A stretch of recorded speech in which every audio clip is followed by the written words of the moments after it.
मेन बात ये है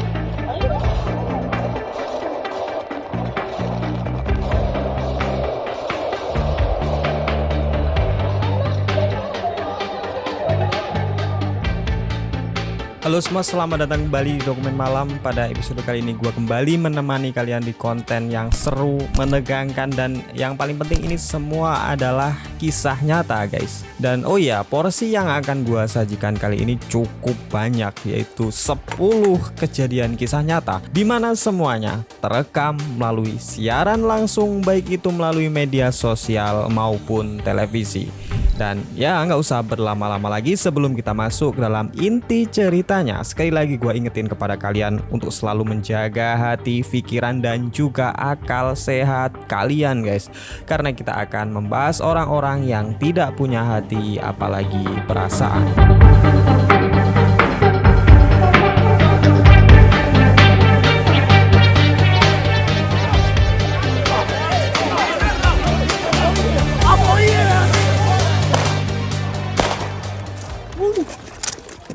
Pada bulan Februari tahun 2018, seorang rapper yang bernama Daniel Hernandez atau yang lebih terkenal dengan julukan 6ix9ine tengah tampil di sebuah bar yang berada di kota Minneapolis, Amerika Serikat. Pada acara tersebut guys, seorang penonton tiba-tiba melempar ember yang berisi es ke arah 6ix9ine dan ember tersebut dilempar balik oleh seorang tim 6ix9ine sebagai bentuk pembalasan.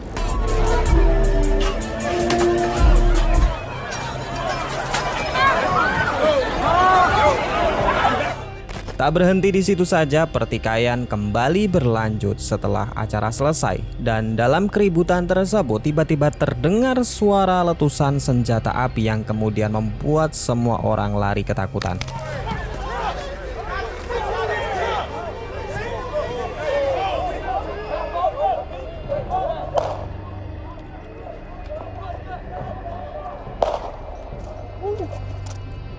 Tidak jelas siapa yang tertembak dan siapa yang menembak. Namun yang jelas, setelah rekaman video tersebut viral ke internet, 6ix9ine kemudian mengklarifikasi di media sosialnya bahwa dia tidak terluka dan merasa baik-baik saja. Selain itu, dengan gaya sombongnya, 6ix9ine mengatakan kepada para penontonnya jika dia tidak bisa tersentuh oleh siapapun. Bagi kalian yang mungkin tidak mengikuti perjalanan rapper ini, sebenarnya 6ix9ine dulunya bukanlah seorang anggota gangster. Namun pada tahun 2017, demi karir rappernya, dia kemudian masuk menjadi salah satu anggota Nine Trey Gangsta Blood demi meningkatkan citranya sebagai seorang anak yang lahir di lingkungan keras jalanan Amerika Serikat. Dan ya, setelah itu 6ix9ine sering memamerkan kedekatan hubungannya dengan Gangsta Blood melalui beberapa video klip seperti dalam singlenya yang berjudul Elmo dan Kuda. Dan sebagai imbalannya, gangster tersebut memberikan 6ix9ine perlindungan dan kekuatan untuknya. Namun 1 tahun kemudian, tepatnya di tahun 2018, diketahui hubungan 6ix9ine dengan kelompok Gangsta Blood ini memburuk. Hal tersebut disebabkan oleh beberapa alasan guys. Di antaranya 6ix9ine menuduh jika manajernya yang bernama Kivano Jordan telah mencuri uang senilai jutaan dolar miliknya. Huru-hara dan desas-desus tersebut rupanya tidak disukai oleh beberapa anggota senior gangster. Dan sebagai hukumannya, 6ix9ine kemudian diculik dan sebagian uang serta perhiasannya juga dirampas. Diketahui otak dibalik culikan tersebut adalah Anthony Allison, seorang senior gangster sekaligus yang telah memukul 6ix9ine menggunakan sebuah pistol hingga membuat wajahnya terluka parah. Dan pada puncaknya, pada bulan November tahun 2018, 6ix9ine kemudian memecat semua anggota timnya sekaligus memutus hubungan kepada gangster Nine Trey Gangsta Blood. Namun semuanya sudah terlambat guys, karena setelah peristiwa tersebut polisi justru menangkap 6ix9ine dan beberapa anggota geng Nine Trey dengan tuduhan telah menjual narkoboy dan juga senjata api dengan ancaman hukuman 47 tahun penjara. Menghadapi hukuman yang begitu berat, 6ix9ine kemudian memutuskan bekerja sama dengan FBI untuk menjadi saksi sekaligus orang yang dipaksa untuk melawan mantan anggota gangsternya sendiri. Dan di tahun 2019, selama 3 hari berturut-turut, 6ix9ine bersaksi di dalam persidangan dan mengungkapkan struktur serta konflik internal dan aktivitas ilegal yang dilakukan oleh anggota gangster Blood. Ia bahkan menyebutkan nama-nama terkenal seperti rapper Jim Jones dan juga Cardi B sebagai bagian dari anggota Bloods. Dan meskipun kedua orang ini menyangkal dengan tegas, kesaksian 6ix9ine di pengadilan telah membuat banyak sekali orang dipenjara, seperti misalnya Harve Ellison yang dihukum 24 tahun, Soti 15 tahun, dan El Jarmeh dengan hukuman penjara 17 tahun. Dan dengan cepat 6ix9ine dianggap sebagai seorang pengkhianat dan juga dibenci oleh semua mantan anggota Blood, dan bahkan mereka punya niatan yang sangat buruk terhadap 6ix9ine dan bersumpah untuk menghabisinya. Di bulan Maret tahun 2023, 6ix9ine yang berada di sebuah gym yang berada di Los Angeles, Amerika Serikat, 6ix9ine dipukuli habis-habisan oleh 3 orang pria saat tengah berada di ruangan sauna. Tekashi 6ix9ine gets attacked inside LA fitness bathroom.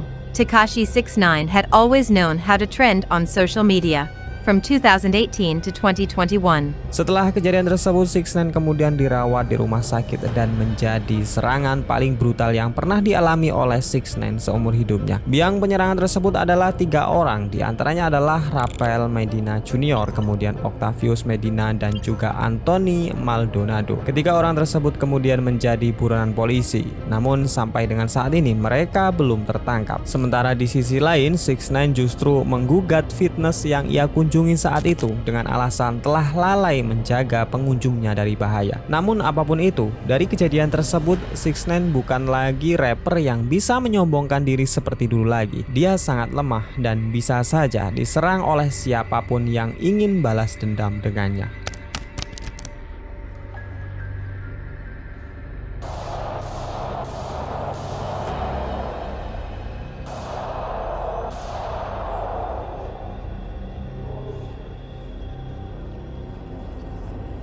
Pada bulan Desember tahun 2024, negara Swedia diguncang dengan kabar yang mengejutkan di mana seorang rapper yang berusia 23 tahun bernama Gabaro ditembak mati saat tengah berada di sebuah basement parkiran mobil. Dan yang lebih gilanya, kejadian tersebut dilakukan secara live streaming oleh seorang eksekutor seakan-akan tengah menunjukkan kepada dunia sebuah karya digital bagaimana jika seorang assassin tengah menghabisi targetnya. Ini adalah kali keempat di mana seorang musisi asal Swedia dihabisi dengan cara yang sangat brutal oleh seorang assassin. Diketahui, assassin tersebut adalah kiriman dari kelompok gangster dan bisa jadi ini semua adalah aksi balas dendam. Namun siapakah orang ini dan mengapa nyawanya diincar oleh banyak gangster di negara Swedia? Bagi kalian yang belum tahu orang ini, dia adalah Gabaro, seorang rapper asal Swedia yang selalu menggunakan masker dan juga kacamata hitam dalam setiap penampilannya. Ia mulai terkenal di tahun 2022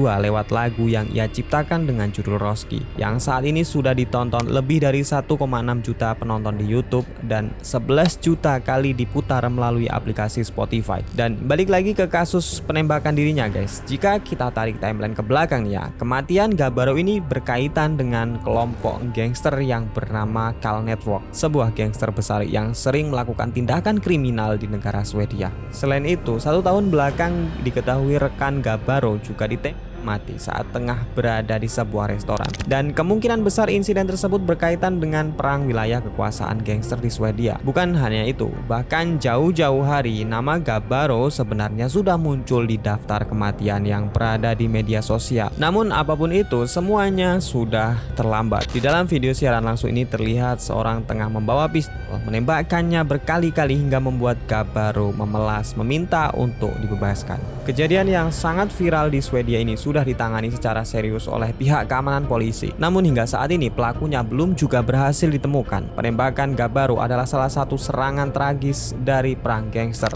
Ada setidaknya 363 kasus penembakan di tahun 2023 di mana 53 korban jiwa yang telah menjadi targetnya. Ada di antara mereka yang benar-benar dihabisi dengan cara yang sangat brutal, dan ada juga mereka yang dieksekusi dengan cara disiarkan melalui platform media sosial seperti layaknya bermain game.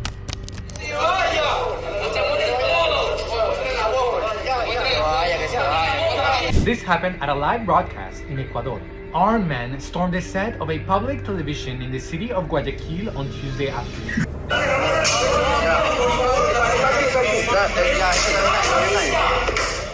Pada bulan Januari tahun 2024, terlihat dalam sebuah siaran langsung televisi, sekelompok pria bertopeng dilengkapi senjata api menyerbu siaran berita lokal. Teror yang terjadi selama kurang lebih 15 menit ini menimbulkan situasi yang sangat menegangkan. Bagaimana tidak guys, para penyerbu ini mengacungkan senjata ke arah para staf berita dan memaksa mereka untuk menuntut pembebasan. Jika kita tarik timeline ke belakang, peristiwa penyerangan stasiun televisi lokal di Ekuador ini berhubungan dengan kelompok kriminal di Ekuador. Tepat pada bulan Oktober tahun 2024, polisi berhasil menangkap dua saudara bernama William dan Alexer. Mereka ini adalah pemimpin kelompok kriminal Los Jonetos yang memiliki basis di negara Spanyol. Penangkapan kedua orang ini diyakini menjadi pemicu penyerangan stasiun televisi yang berakibat beberapa orang disandra. Namun beruntungnya, dalam kurun waktu sekitar 20 menit, polisi Ekuador dan pasukan anti sandra berhasil melumpuhkan para penyerang dan menyelamatkan semua para sandra.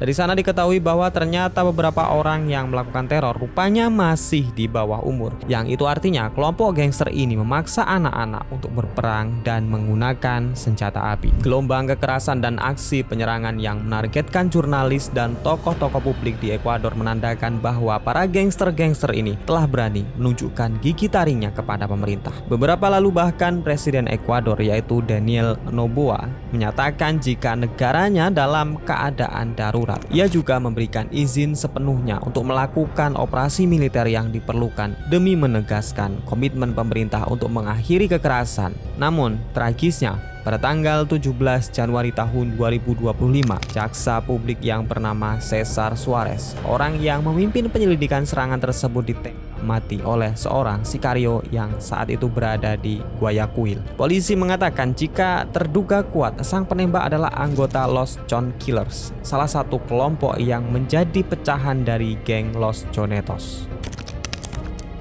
Smack his Today, the four suspects charged with hate crime. Tonight, police are using this word, reprehensible, to describe this 30-minute video that was carried live on Facebook. In the video, we are blurring the victim's face. Authorities say an 18-year-old mentally challenged white man is targeted.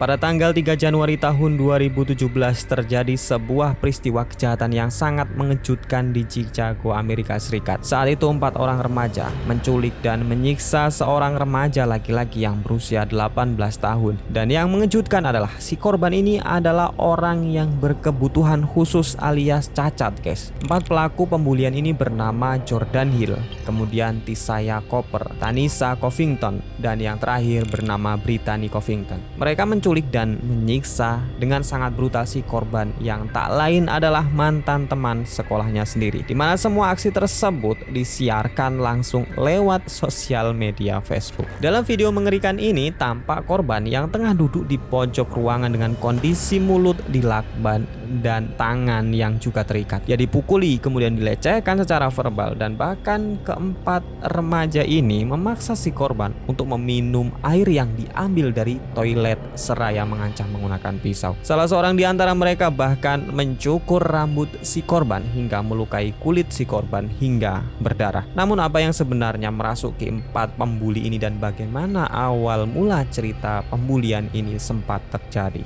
Menurut beberapa sumber dan juga laporan, si korban pada awalnya dijemput oleh salah satu pelaku yang bernama Hill menggunakan sebuah mobil curian. Hill mengatakan kepada keluarga korban jika mereka ingin merayakan tahun baru secara bersama. Keluarga si korban yang sudah kenal Hill kemudian mengizinkan korban pergi begitu saja. Mereka di sini nampak tidak curiga guys, karena memang Hill ini adalah teman dekat sekolah si korban. Nah, singkat cerita, setelah itu si korban kemudian dibawa berkeliling selama beberapa hari oleh keempat pelaku hingga mereka pun pada akhirnya berhenti di apartemen milik Covington di wilayah Chicago, Amerika Serikat. Di sana 4 pelaku kemudian membuli si korban dan menayangkan semua aksinya tersebut melalui streaming di media sosial Facebook. Keempat pelaku pada akhirnya berhasil diamankan setelah tetangga apartemen Covington melaporkan adanya ribut-ribut dan sesuatu yang tidak beres kepada polisi. Dan secara bersamaan video kekerasan tersebut dengan cepat kemudian viral di internet yang membuat semua orang marah. Para pelaku pada akhirnya dihukum dengan dakwaan penculikan, kekerasan, kejahatan bullying, dan penganiayaan berat. Covington, salah satu pelaku sekaligus pemilik apartemen yang digunakan untuk menyiksa si korban, dihukum lebih ringan setelah mengaku bersalah dan meminta maaf kepada keluarga si korban. Sementara itu ketiga pelaku lainnya terancam dengan hukuman 3-8 tahun penjara. Dan ya, jika kalian sadar, dari tadi gua nggak menyebut nama si korban karena memang sampai dengan detik ini identitas asli si korban ini masih dirahasiakan. Dan meskipun si korban berhasil selamat, dokter menyatakan jika korban mengalami trauma yang sangat hebat atas kejadian tersebut.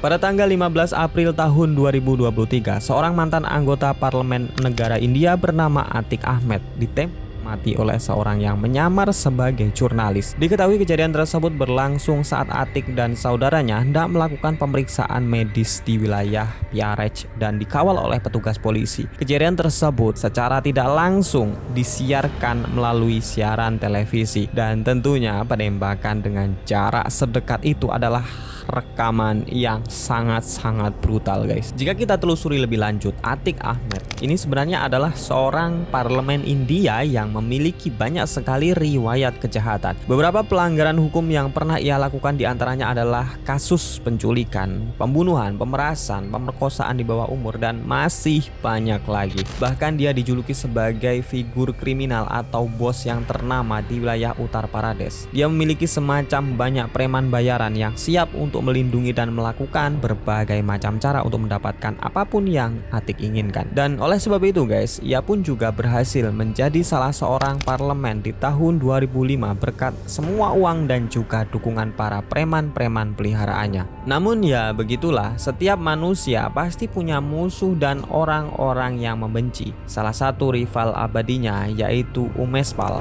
seorang pria yang juga memiliki banyak sekali preman bayaran dan juga uang. Diketahui Atik adalah orang yang telah menyuruh anak buahnya untuk membunuh Umesh di tahun 2023, dan begitu pun sebaliknya, orang yang membunuh Atik kemungkinan besar berasal dari gangster yang dipimpin oleh Umesh. Pelaku penembakan yang ternyata berjumlah 3 orang ini pada akhirnya berhasil ditangkap, dan mereka adalah Levis Tiwari, Mohit Singh, dan Aruna Maurya. Ketiganya mengaku jika motif pembunuhan adalah untuk mendapatkan ketenaran dan reputasi di dunia kriminal. Namun sampai dengan saat ini polisi masih terus menyelidiki dan kemungkinan besar ini ada hubungannya dengan persaingan gangster dan dunia politik lokal yang sangat kotor. Je vous appelle à privilégier les policiers, les surveillants pénitentiaires, les journalistes, en particulier Naam. Naam, écoutez-moi et mettez bien ça en œuvre. Attaquez les journalistes. Pada bulan Juni tahun 2016 terjadi penyanderaan yang dilakukan oleh Larosi Abala. Dia adalah seorang ekstremis yang mengaku terafiliasi dengan kelompok ISIS. Tidak hanya menyandera si korban di rumahnya sendiri, Abala bahkan menghabisi perwira polisi yang bernama Jean Baptiste dan juga istrinya yang bernama Jessica. Dan bukan hanya itu, guys, semua yang dilakukan tersebut disiarkan langsung melalui platform Facebook.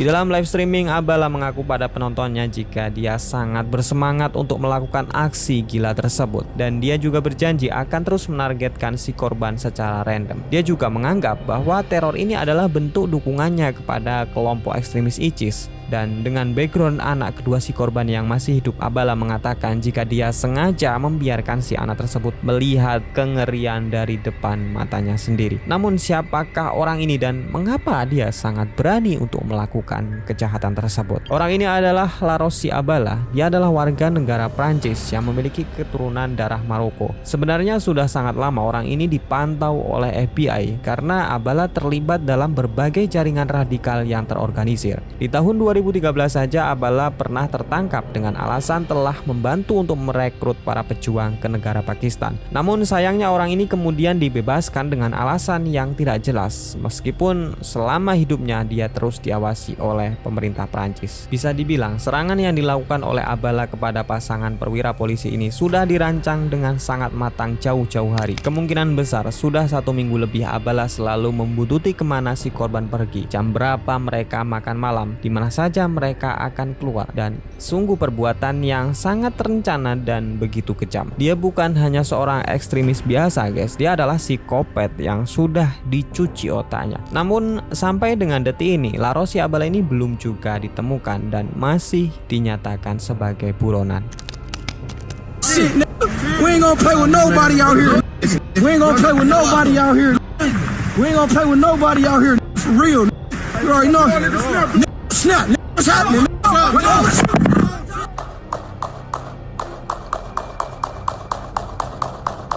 Di tahun 2018, seorang rapper yang bernama Darnell Idasi atau yang memiliki nama panggung Snapdog terlibat dalam insiden baku tembak saat tengah melakukan siaran live streaming di akun media sosial Instagramnya. Dalam video live tersebut, terdengar Snapdog tengah berbicara dengan seseorang di depannya. Tak lama kemudian, Snap mengancam jika situasinya sebentar lagi akan segera membiru atau sebuah kode di mana seseorang akan menghadapi pertikaian. Dan benar saja, suara tembakan kemudian memekikkan telinga sebelum pada akhirnya video tersebut berakhir. Mungkin kalian sudah tahu tentang orang ini. Dia adalah Snapdog, rapper berkulit hitam yang terkenal dengan gaya liriknya yang sangat keras dan penuh dengan realitas kehidupan seorang jalanan sejati. Awalnya dia dikenal karena hubungannya dengan Chief Keef dan Glowglang sebelum pada akhirnya berpisah dan memilih jalur karirnya sendiri. Seperti kebanyakan artis dan juga rapper Amerika, Snapdog seringkali melakukan live streaming di akun media sosial Instagram.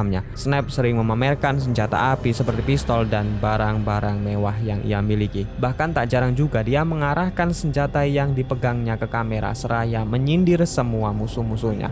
Yeah, you know. Yeah. A new addition, look. A new addition to the family. Riding with this. Salah satu momen ikonik yang kemudian viral adalah saat dirinya tengah merekam video klip lagunya yang berjudul The Tripping. Saat itu dia dihentikan oleh polisi di tengah jalan dan semuanya viral karena kamera yang ia gunakan saat itu masih aktif. Meskipun orang ini terdengar kontroversi, Snap juga pernah melewati masa-masa sulit saat dirinya ditinggal mati oleh saudara kembarnya. Dia juga sempat menekuni olahraga tinju semasa kuliah dan pada akhirnya ia beralih bidang ke dunia industri musik.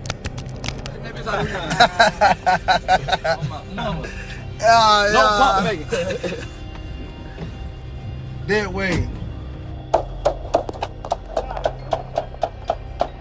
Pada awal tahun 2021, seorang rapper yang bernama Nesson Jones atau yang memiliki nama panggung Honeycomb Brazy mengalami insiden penyerangan saat dirinya tengah melakukan live streaming di akun media sosial Instagram pribadinya. Lagi-lagi rapper yang berulah. Dan ya seperti yang kalian lihat sekarang, semua kejadian penyerangan tersebut terekam oleh kamera. Brazy berasal dari wilayah Alabama, Amerika Serikat. Dia adalah rapper yang terkenal dengan gaya lirik keras ala jalanan dan budaya gangster. Bahkan ada yang pernah mengatakan jika Brazy adalah seorang gangster yang aktif dan sering terlibat dalam beberapa pertikaian. Beberapa insiden yang pernah terjadi dalam live streamingnya adalah di tahun 2020, di mana saat itu terdengar suara tembakan dan suaranya ini terdengar jelas oleh penonton guys. Dan beberapa hari kemudian Brazy dilaporkan telah tertembak meskipun detail luka-lukanya tidak pernah dipublikasi.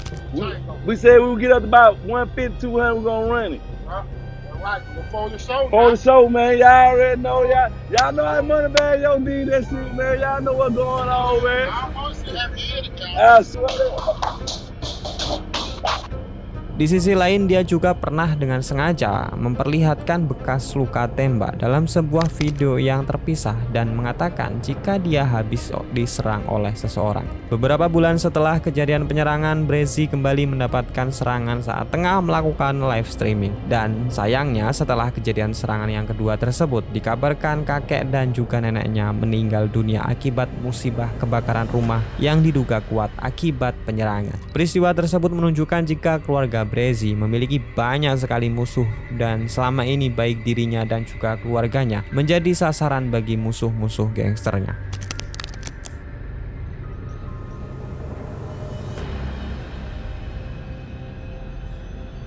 Pada bulan Juni tahun 2022 sekitar jam 2.30 dini hari terjadi bentrokan hebat yang terjadi di wilayah Kwai Fong, Hong Kong, sebuah distrik hiburan malam yang terkenal di Cina. Dua geng triad yaitu Sun Yeon dan Wo Xingwo terlibat dalam serangan brutal yang mengakibatkan beberapa orang terluka parah. Dalam sebuah video terlihat dua pelaku keluar dari mobil dan langsung menyerang tiga mobil lain yang sedang berhenti di lampu merah. Orang-orang ini terlihat membawa parang dan memaksa pengendara di dalam mobil putih untuk turun. Namun orang-orang yang di dalamnya justru melawan dan terdengar suara tembakan yang meletus serta melukai salah satu penyerang. Dalam insiden tersebut dilaporkan 3 orang mengalami luka-luka dan satu korban kakinya patah akibat ditabrak mobil, sementara yang kedua terkena bacokan parang dan yang terakhir tidak selamat karena terkena tembakan. Kedua geng triad ini memiliki sejarah yang sangat panjang dalam dunia kriminal di Cina. Mereka terlibat dalam berbagai praktik ilegal seperti perdagangan senjata, obat-obatan terlarang, perjudian ilegal, pemerasan, dan masih banyak lagi. Konflik yang memanas antara kedua geng dipicu adanya perebutan kekuasaan di wilayah kawasan industri hiburan yang menjadi ladang bisnis mereka yang sangat subur. Well, this is the video that has sparked a criminal investigation into gangs in the city of Forsyth. Was this really a gang crime, or was what happened on this rural road in Middle Georgia an example of children playing gangs? Di sebuah wilayah Monroe County tersebar video yang mengejutkan penduduk lokal. Pasalnya video tersebut menunjukkan sekelompok pemuda yang sedang menghajar seorang pria dengan begitu brutal. Dan usut punya usut nih guys, ini bukan pembulian melainkan sebuah ritual khusus yang berkaitan erat dengan budaya gangster lokal. Di dalam video ini terdengar jika si korban ingin keluar dari kelompok gangster. Kelompok gangsternya ini bernama High Society White Boys dan pemukulan serta penyiksaan tersebut merupakan harga yang harus dibayarkan. Terlihat korban dipukuli oleh 5-10 orang sampai tak berdaya dan memelas untuk diampuni. Namun bukannya ditolong, para gangster ini terus menghajar si korban yang sudah tak berdaya seraya menayangkan aksi tersebut melalui siaran langsung live streaming. Mereka mengatakan kepada para penonton jika ini adalah harga yang harus dibayar dan mereka terus menyombongkan diri seolah-olah mereka ini kebal hukum.